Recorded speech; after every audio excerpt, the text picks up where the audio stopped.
भाई नाचे कमर हिलाई लाठी फाटा भजाई के भरवलिया के टोली हटे केहू नहीं बोली भरवलिया के टोली हटे केहू नहीं बोली देख भगवाला हराई के आज सबे सुन देखी हमनी के बल में आज सबे सुन देखी हमनी के बल के नारा गूंजे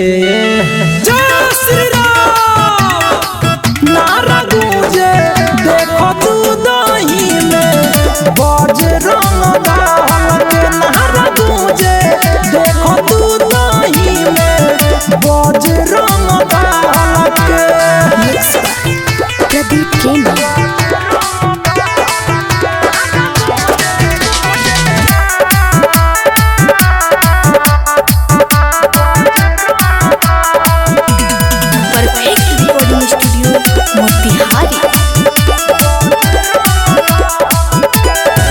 सभे के हाथ में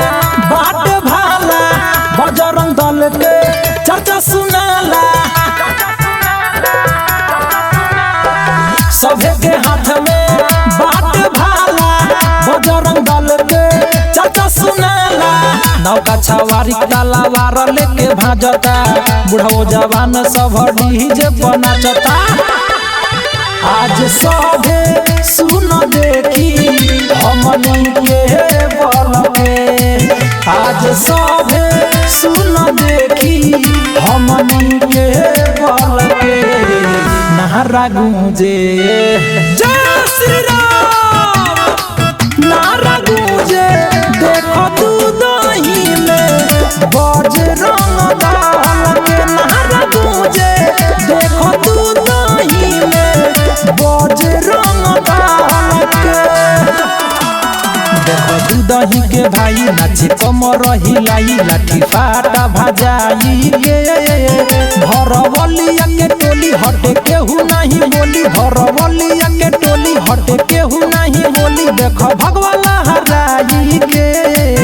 आज सबे सुन देखी हमनी के बल में आज सबे सुन देखी हमनी के बल के नारा गूंजे जय श्री राम नारा गूंजे देखो तू दही में बजरंग दल के नारा गूंजे देखो तू दही में बजरंग